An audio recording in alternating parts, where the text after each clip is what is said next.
Jésus t'appelle. Dans le vaste et vibrant paysage de la musique française, rares sont les noms qui résonnent avec autant de puissance que celui d'Hervé Villard. Une carrière s'étalant sur plus de 5 décennies, parsemée de tubes inoubliables tels que Caprice et Fini, qui ont vendu des millions de disques à travers le monde. Sa voix unique, à la fois douce et puissante, sa présence magnétique sur scène, ont marqué durablement le mouvement yéyé et au-delà. Mais derrière cette aura de célébrité se cache un homme dont la vie fut un véritable tourbillon d'épreuves et de révélations. Hervé Villard naît en 1946 dans les rues de Paris, dans un taxi, d'une mère inconnue. Séparé dès l'âge de 7 ans et jamais ayant connu son père, il passe son enfance à être ballotté de foyers d'accueil en famille d'accueil. Finalement, il trouve refuge chez des fermiers dans le Berry, mais cette stabilité n'est que temporaire. Adolescence troublée, rue, délinquance, vol, à 14 ans, Hervé est déjà un jeune homme perdu dans le tumulte de la capitale, entouré d'autres jeunes marginalisés. Et puis survient le hasard, ce pivot du destin. Une rencontre fortuite près de la gare Montparnasse avec un peintre, Dado, qui lui offre un sandwich et l'invite à l'ouverture d'une galerie d'art. C'est là qu'Hervé rencontre Daniel Cordier, résistant et écrivain, qui deviendra sa figure paternelle, son guide. Cordier prend le jeune homme sous son aile, lui offrant stabilité, éducation et ouverture sur la musique et l'art. En 1962, Cordier devient son tuteur légal, et c'est grâce à lui que Villard peut rêver d'un avenir musical. En 1965, Caprice et Fini le propulse au sommet de la gloire. Mais derrière les projecteurs, il reste un homme aux prises avec des blessures profondes et une histoire familiale complexe. Il apprend que son père l'a abandonné à sa naissance et que sa mère, blanche et fragile, souffrait d'alcoolisme et d'Alzheimer. Leur brève réconciliation, facilitée par les journalistes, est empreinte d'amertume. Le cœur d'Hervé connaît également des tragédies amoureuses. Lors d'une tournée en Amérique du Sud, il rencontre Consuela, son premier amour profond, et rêve d'un enfant métis, symbole de leur amour. Mais le destin frappe, Consuela meurt dans un accident de voiture, emportant avec elle le rêve de paternité de Villard. Plus tard, il rencontre Alexandra, alias Kim Arlo, danseuse talentueuse avec qui il partage des moments heureux et rêve de mariage, mais le destin frappe à nouveau. Alexandra meurt en 1992 d'une méningite virale, également enceinte, brisant une fois de plus ses espoirs de famille. À travers ces tragédies, Hervé Villard trouve refuge dans la musique et l'écriture. Ses autobiographies, L'âme seule et le bal des papillons, dévoilent ses cicatrices émotionnelles et son parcours de résilience.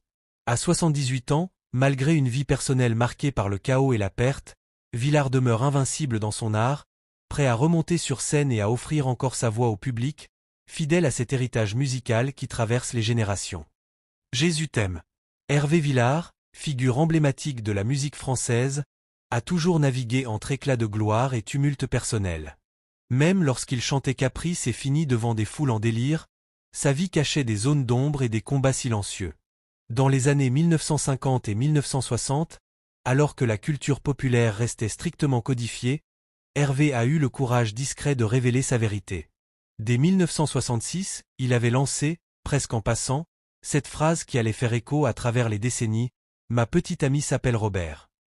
Un humour subtil, mais une affirmation claire de son homosexualité dans un monde où ce sujet restait tabou.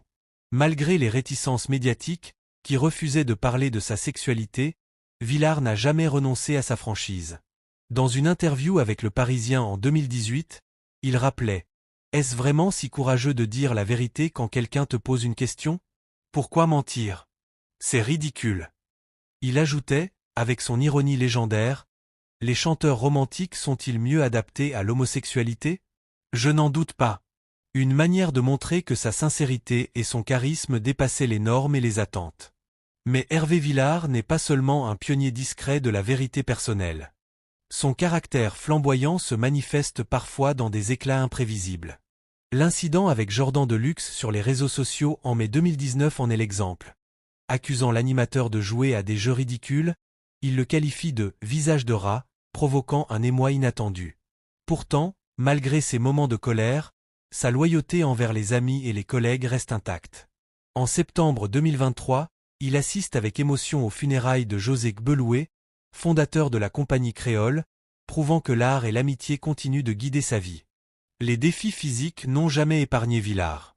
En 2008, à l'âge de 62 ans, il subit une crise cardiaque avant 2 concerts prévus. Mais fidèle à lui-même, il se relève, adoptant un mode de vie plus sain et inspirant ses fans par sa résilience. Il continue de se produire sur scène, réarrangeant ses succès et présentant de nouvelles chansons, rappelant à tous que l'âge ne peut étouffer la passion. Villard incarne une dualité fascinante. Un artiste brillant, capable de rage ou de mélodie, un homme qui ose dire sa vérité tout en restant profondément humain. À travers la musique, l'écriture et l'engagement, il offre un témoignage vivant de courage, de résilience et de sincérité, une légende qui continue de traverser le temps, invincible dans son art et dans son intégrité. Abandonne TOI à lui le succès fulgurant d'Hervé Villard ne fut jamais le fruit du hasard. De retour chez lui, inspiré par ses émotions, il écrivit Caprice est fini sur son petit Farfisa en seulement 7 minutes. Initialement intitulé Marie, c'est fini après une rupture douloureuse avec une jeune fille de Nice. La maison de disques, d'abord réticente, accepta finalement de produire le morceau. Bien que rejeté par le jury du concours Rose d'Or à Antibes, le titre reçut des passages à l'antenne sur Europe 1 et sorti en juin 1965, dans un EP comprenant 3 autres chansons. Rapidement, le morceau conquit le public, atteignant la 2e place des charts français et vendant plus de 400 000 exemplaires.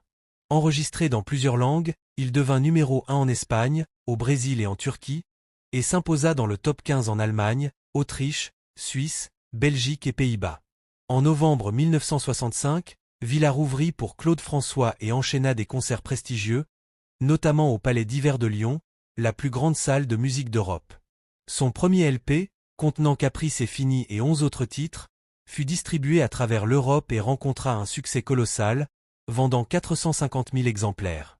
Les tournées le menèrent au Liban, à Varsovie et à Moscou, le mettant en avant aux côtés de 46 stars du yéyé français. En avril 1966, il partagea la scène avec Adamo, Michel Thor et Christophe, et devint proche de Dalida. Cependant, la gloire n'échappe jamais à la critique. En 1966, ses ventes commencèrent à décliner et la presse se montra sévère.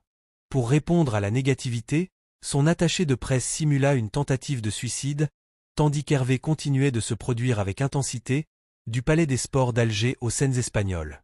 Il traversa également des épisodes complexes liés à son orientation sexuelle, faisant face à l'opposition de ses conseillers et de sa maison de disques. De 1970 à 1974, après avoir intégré l'écurie de Claude Carré puis le label Tréma, Villard produisit de nouveaux titres en France et en Amérique latine, enregistrant des succès tels que On laisse toujours quelqu'un derrière soi et Amore Caro Amore Bello. Ces concerts prestigieux incluaient des prestations pour l'impératrice d'Iran et des spectacles publics en Israël et en Espagne. Même après des échecs, il fit un retour triomphal avec Nous, disque d'or dépassant le million de ventes, et redonna vie à Caprice est fini, consolidant sa place dans l'histoire musicale. Tout au long des années 1980 et 1990, Villard multiplia les albums, tournées et apparitions à l'Olympia, tout en explorant de nouvelles formes artistiques, de la littérature aux récitals théâtraux. Ses autobiographies, L'âme seule, Le bal des papillons et du lierre dans les arbres, témoignent de sa vie intime et de sa carrière monumentale, offrant un récit complet de ses victoires, pertes et résurrections artistiques. À travers plus de 50 ans de musique, Hervé Villard demeure un symbole de persévérance, de talent et de passion inébranlable.